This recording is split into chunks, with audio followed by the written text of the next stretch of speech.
Hello, I'm Eamonn the storyteller, and I'm going to tell you a few stories. Some of them are a wee bit scary.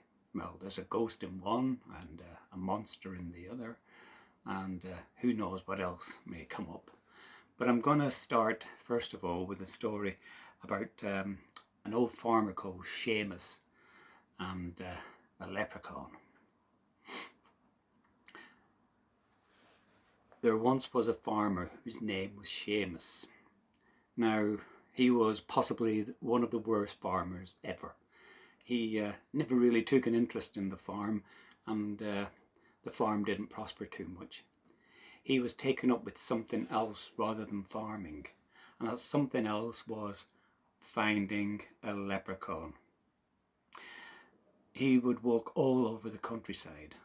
He would walk up the valleys, and he would walk down the valleys and up the hills and down the hills. He would walk through the forest. He would go to the north and the south and the east and the west looking for a leprechaun. And looking for a leprechaun would involve finding a pot of gold. Yes, some might say he was a foolish man.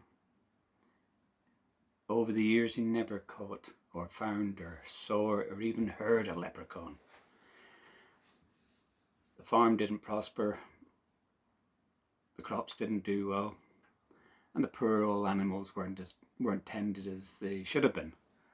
Yeah, people did look after the farm for him, but well, things just didn't go too well. Now, one day, after hunting again for leprechauns, which he didn't find, he was approached by a friend, and his friend said, "Seamus, you're still looking for leprechauns, aren't you?" And Seamus said, "Yes." "Now don't you be telling me that there's no such thing as a leprechaun." And his friend said, "No, I'm not going to tell you that. I'm going to tell you something else instead. You see, here's the thing. The leprechaun, as you may well know, are the wee folk." "Yes," said Seamus, "of course I know this. And they're always making shoes," said Seamus. "Oh yes, that's right. Now, the thing is, because they're wee, they look at us as giants, and they don't like us because we're giants and we're very noisy. They can hear very, very sharply. They can hear very well. They can hear over many, many miles if anything is coming. And so as soon as they hear of anything coming, they disappear. That's why you'll never find one walking around the countryside as you do with your big feet on and your noisy nature, because that is how we big people seem to the leprechauns." Well, Seamus said, "You're a very knowledgeable man. I never knew about that. I'll have to take that into consideration. And what would you suggest?" And his friend said, "Here's the thing. You have to walk so quietly that if you were walking down a wee path and there was a mouse in the middle of that wee path, you would have to walk so quietly that you would not disturb the mouse." Oh. Not only that, you would have to walk so gently, that if you were to walk through the fields in the early morning, you would not disturb one blade of grass. Is that right? Oh yes. Unless you learn this, you will never ever have a chance of finding a leprechaun. Well, Seamus put his mind to it very, very strongly. He practiced and practiced and practiced and practiced until the day came when he was so quiet, when he walked on the earth so gently, he was indeed able to walk past a mouse that was right in front of him in a wee path. So Seamus started walking about the place, and it wasn't too long until he heard the sound of the leprechaun. The sound of a leprechaun is tap, tap, tap, tap, tap, tap, tap. For the leprechaun would be making a pair of shoes. Seamus bent down low, and he looked through the hedge from where the tap, tap, tap was coming from. And there was a leprechaun with his green coat and his wee hat, working away on top of a mushroom, making a pair of shoes.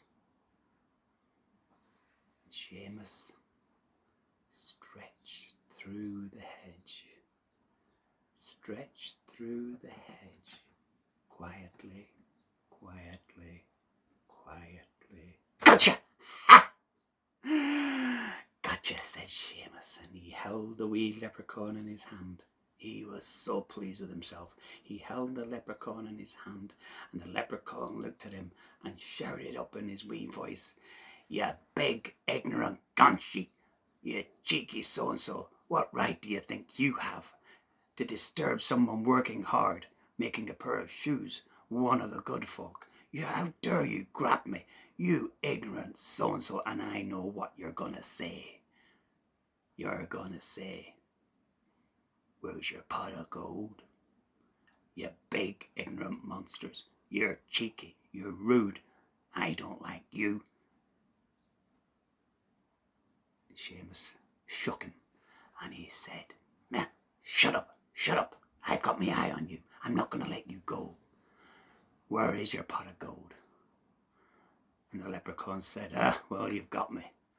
But he had a wee twinkle in his eye. He says, "You've got me right and fair. I'll tell you where the pot of gold is that I carry. It's at the end of a rainbow." And Seamus said, "Don't give me any of that old guff." He says, "Oh, so you know about that?" "Oh, yes," said Seamus. And the wee leprechaun said, "Oh, yeah, we spread that story about the pot of gold at the end of the rainbow." The leprechaun laughed at the very thought of it. And seeing all you big people chasing after leprechauns give us years and years and years of fun. However, that's not where we keep our gold. No, we keep our gold in a pot. We keep the pot in special fields. I have my own special field, and it's just down there. It's the field of the wee bushes. "Well then, let's go," said Seamus. "Let's go and get that pot of gold." So the two of them went off, and they walked through this field. And indeed, this was a field of wee bushes, hundreds and hundreds and hundreds and hundreds and hundreds of them. Well, right in the middle of it, over to the left from there, and down a bit, and back away again. That's where the leprechaun said it was underneath that wee bush. "But you have a problem." Seamus said, "What would that problem be now?" And the leprechaun said, "It's underneath that bush, about 4 feet underground, and you would need a spade or a shovel to get the gold. And you haven't got one, have you?" And Seamus said, "That's true. I've got one at home. I could bring you up there. It's too far to carry you. I'll tell you what. I promise to let you go, as long as you promise not to move the pot of gold." And the leprechaun said, "I promise not to move the pot of gold. If you let me go, I give you my word." Well, Seamus said, "That's a fair deal." And then Seamus took off his scarf and he tied it round the wee bush. Tied it nice and tight. And then he put down the leprechaun and let him go. The leprechaun laughed and ran off.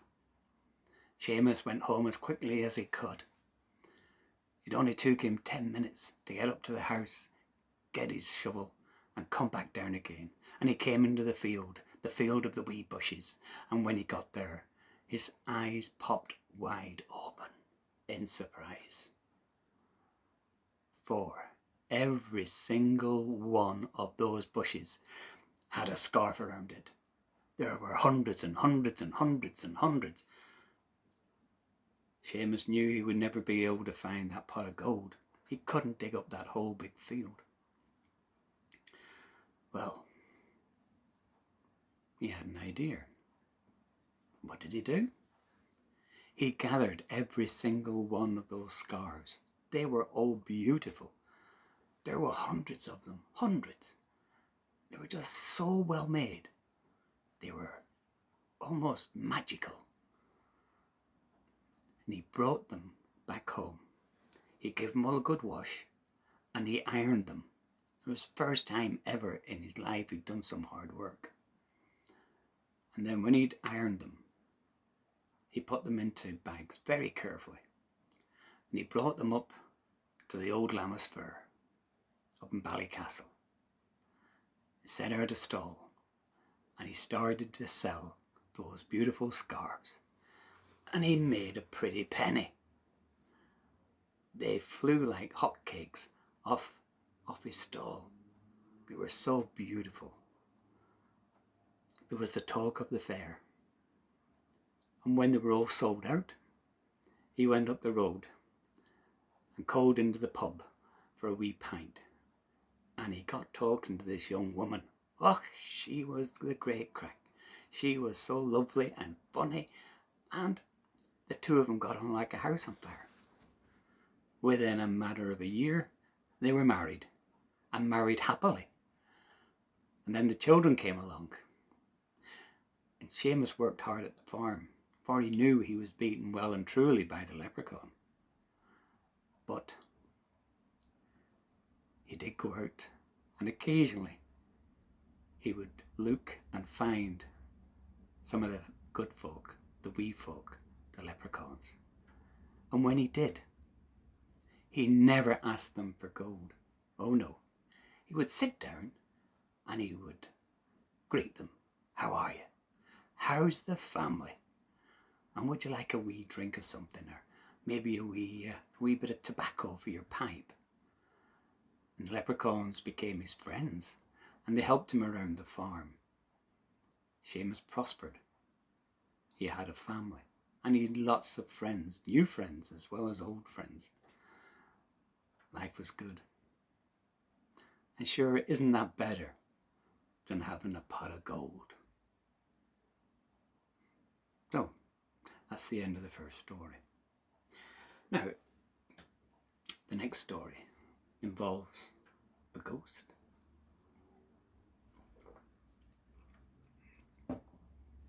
Once upon a time, there was a lovely family, and they lived in a big house out in the country. Now, one evening they were sitting around the table having their dinner. There was the mammy and the daddy, there was the big sister, and there was the wee boy, the wee baby boy.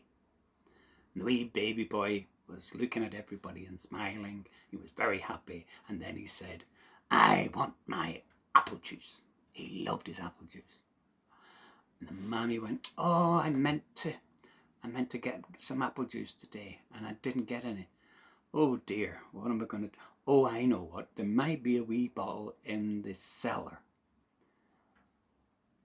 And she looked at her daughter and said, "Well, dear, would you go down to the cellar and get a bottle of apple juice for the baby?" And she was a good girl and she said, "Oh yes, not a problem." So she went over to the door that led down to the cellar. She opened the door and she went down the stairs. Boom, boom, boom, boom, boom, boom, boom, boom.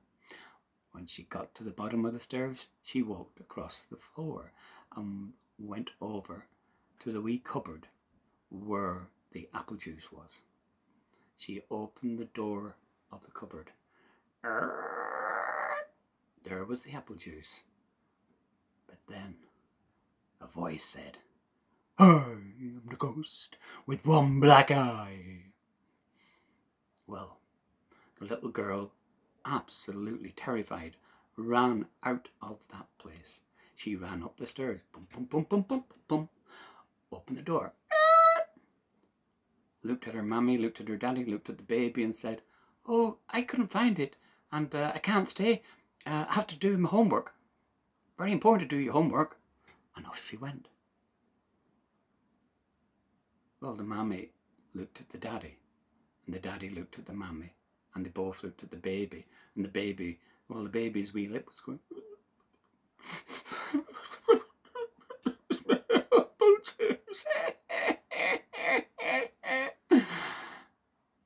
Mummy looked at Daddy and said, would you go down and get the apple juice? So Daddy got up. Don't you worry, son. I'll get you your apple juice. So he went over to the door and opened the door. And the door went, arr! And then he went down the stairs. Bum, bum, bum, bum, bum, bum, bum. Walked across the floor. Went over to the cupboard where the apple juice bottle was. Opened up the door of the cupboard. And it went, arr! He was reaching in for the bottle of apple juice when the voice came. I am the ghost with the one black eye. Well, Daddy ran across the floor of the cellar. He went up the stairs, bum, bum, bum, bum, bum, bum, bum, bum, bum, got up to the top and opened the door. Looked at his wife, looked at the baby, who was getting very upset, and said, couldn't find it, but I had to go and, see the man about the dog. And off he went. Well, the mummy looked at the baby, and the baby looked at the mummy, and the baby was really, really, really upset. I want my apple juice, my apple juice. Well, Mummy said, if you want something done, you have to get a woman to do it. That's all there is to it. You just sit there, son, I'll get the apple juice. So she went over to the door of the cellar, opened the door, went down the stairs, bum, bum, bum, bum, bum, bum, bum, bum, bum, walked across the floor of the cellar, went over to the cupboard where the apple juice bottle was, opened up the door, and as she opened the door, it went, as she saw the bottle of apple juice, reached in for it, and then the voice came, I am the ghost with one black eye. And the mummy said, and ran out of the cellar, up the stairs, bum, bum, bum, bum, bum, bum, bum, bum, bum, bum, up to the door, looked at the baby, and the baby looked at the mummy, and the mummy said, would you not prefer milk or orange juice? Well, at that point, the baby totally lost it. He climbed out of his chair. He pulled up his nappy. He walked over to the door, opened the door, went down the stairs, dum, dum, dum, dum, dum, dum, dum, dum, got down to the bottom of the stairs, crawled over to where the cupboard was. It was too high up, so he had to get a chair, and he brought the chair over to where the cupboard was, dragged it across. He was determined to get that apple juice. Then he climbed on top of the chair, and then he reached out towards the cupboard door, and he opened the cupboard door, and there he saw the bottle of apple juice, and he looked at it, and the voice came, I am the ghost with one black eye. And the baby said, well, if I don't get my apple juice, you'll have two black eyes. And the baby heard the ghost scream and disappear. Baby got his apple juice, and the ghost never came back. So, there you go. I don't have any apple juice, what I'll just have to do.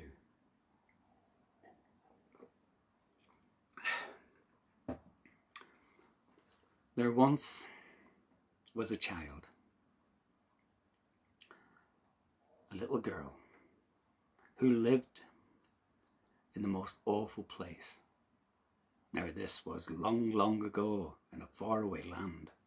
This land was full of mountains, and some of those mountains were extremely high, and the valleys between the mountains were deep, and some were wide and some were narrow, and where she lived was very, very narrow.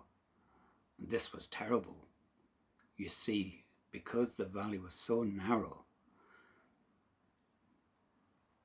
the soil was very, very, very, very thin. So anything that grew, whether it was potatoes or cabbages or well, whatever, didn't grow well. And so people were hungry. But that wasn't the worst of it. Because the soil was thin, the grass was thin. And so the few animals they had, like pigs and cows, well, they were skinny. They didn't thrive. So the pigs were skinny. Now you can go all over Ireland, you'll never see a skinny pig. But they had skinny pigs. And the milk from the cows was very thin, almost watery, and you couldn't make good cheese out of it. So as I say, people were always hungry. But that wasn't the worst of it. You see, because this valley was up in the highlands, where there were these mountains, the weather was often very, very harsh. In winter, the snow fell deep.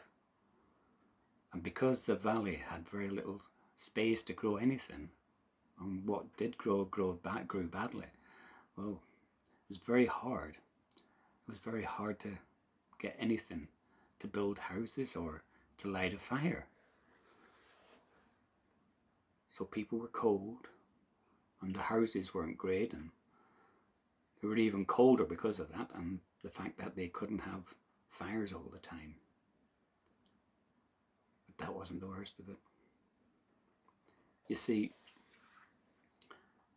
on the other side of the valley, past the big mountain, there was another valley that they knew about. And in that valley, well, the valley was wide. The valley was so beautiful. It had a great river running through it. And the water was fresh in that river. And there was grass, thick, lush grass. And the pigs and the cows were all well fed and gave great milk, and the pigs were so happy that they would run about at the end of their lives, wishing to be, well, pork sausages or ham shanks, and they were very happy. Now, this place, because it was so big, had plenty of room. And there were plenty of trees. So the people that lived there were very happy and very friendly, and they would have welcomed other people to come and live there as well. So you would wonder, why did the people who lived in that narrow valley, that awful place that was cold and harsh to live in, why wouldn't they come and live in that valley? This is where we get to the worst of it. You see, the thing is, there was only one path, one way out of that valley. And that was over the big mountain. And no one ever went over the path, over the big mountain, to go into that valley. For one reason. Yes, one reason.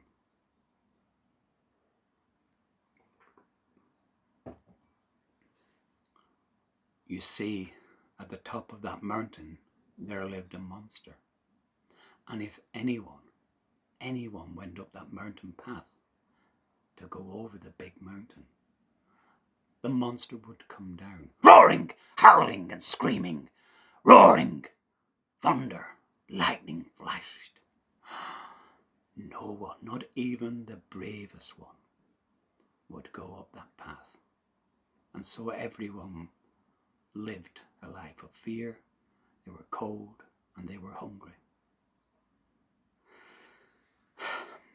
But one day, that little girl I was telling you about, well, she was sitting thinking to herself. She was very, very sad. She was miserable. There were no other children her age. And she had a wee brother, a baby brother. And the baby brother was always crying because he was always hungry and cold. And her mammy was often sick. And she wanted them to get better and have a better life, but there was the monster. And because she had no friends, she had no one to talk to. And she was actually a lovely young woman. She was strong of mind and brave of spirit. And she wanted to go places. She wanted to travel. She wanted to meet people. She wanted to go to shops and do all the sort of things. Go to parties. Go to school. But because she was stuck in that valley, none of that could happen. So one day she came to a decision. She would have to face the monster. But she didn't want to tell anybody, because if she told anybody, they wouldn't let her even attempt to face the monster. Everyone was terrified of the monster. So early one morning, she went out of the house and walked up that path, up that high mountain path. And it wasn't long after she'd started walking up the mountain path that the monster came down, howling, screaming. There was lightning flashing and thunder crashing. But the little girl, who was strong of mind and brave of heart, she kept on walking. She kept on walking. And she thought to herself, if I do not face this monster, I will never, ever do anything, go anywhere. My life would not be worth living. And she kept on walking. And she kept on walking. And the monster came down, slowly down from the mountaintop. Nearer and nearer and nearer. And she kept on walking, and she kept on walking, and she kept on walking. And the monster became so close, and she could see the enormity of this monstrous creature. But she kept on walking. And then the monster roared again right into her face, and she could feel the heat from the monster. She could feel this and smell the stink of the monster. And she did the bravest thing she'd ever done in her life. She took one more step. One more step. Yes. And with that, everything changed. It was the monster who stopped. And with every step the child took forward, the monster went back. And she walked faster. And the monster went back. And the monster, which was so huge, began to shrink in front of her. And it shrank and it shrank. And as it shrank, the thunder stopped. The lightning stopped. And the roaring disappeared on the wind. And the child got nearer to the monster that was continuously shrinking until it became no more than a pebble that she would have been able to had to hold between her finger and her thumb. The monster faded away. And the little girl looked down and saw this pebble, this black, horrible pebble, and she lifted it up, and that was all that remained of the monster. She lifted it up and she held it, and she said, "What are you?" And a voice came from that pebble, and it said, "I am fear." And the little girl looked and laughed and said, "I don't fear you. I do not fear you." And so she threw that pebble away down the mountain path, and it smashed into pieces. And then she went back into the village where she lived, and she told everybody what had happened. And at first no one believed her. They were anxious about where she'd been all day because nobody knew. And she didn't realise she'd been away for so long. But she was back, and when she told them, they looked at her strangely. But the next morning, people came out of their houses and looked at the top of the mountain. There was nothing there. So they all went up over that mountain path, and there was no monster. They brought all their bags and baggage. They brought the skinny pigs and the skinny cows, and they walked up the mountain path and down into that beautiful valley where the grass is green and lush, the water is beautiful to taste, and the trees were filled with children laughing. They were welcomed with open arms, and that's where they lived, happily ever after. So I think I've time for another wee story, and this is a story about, let me see, oh I know, this is a story about a very, very disobedient child. This child lived with her mother in a forest, in a land far, far away, where the forests are many, many, and they are wide, filled with trees and creatures. They lived in a small village. This little girl, who was a disobedient child. In fact, I have to say that I've never heard of any child who was as disobedient, disrespectful, and willfully bold as this particular child. You don't believe me? Let me tell you. If her mother ever said, "Would you go to the shop and get some bread for our supper tonight?" she would look at her mother. She'd fold her arms, and she would say, "Go yourself." If her mother ever said, "Dearest darling daughter, your room is extremely untidy. It needs to be tidied up. Do you think you could tidy up your room now?" The little girl would look at her. The wee head would nod. She'd fold her arms, and she'd look at her mother and go, "My room, my mess, I'll tidy it whenever I want, not whenever you tell me, so there." Well, if her mother ever said, "My dear, it's getting very late. Would you please come in? All the other children have gone to their beds, and you're standing out here, and you know we live in the forest, and in the forest there are very strange creatures. I would worry for you." And the little girl pulled a face, shook her head, folded her arms, looked at her mother and said, "I'll come in whenever I want, not whenever you tell me, so there." Well, I did say she was very cheeky, and I'm sure that no good children would ever say that or anything like that to their mammies or their daddies.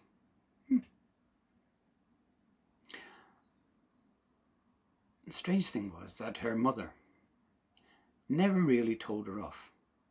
She would look at her and say, "Oh dear child, you will learn, someday you will learn." And that day came. This is the way of it. The wee girl was standing outside her house. She was bored. She was always bored. There was nothing to do around this place. She didn't have any friends because she was very rude to people, very nasty. And, well, she had a friend, sort of a friend, who was a bit odd anyway. But she was standing there, the wee girl.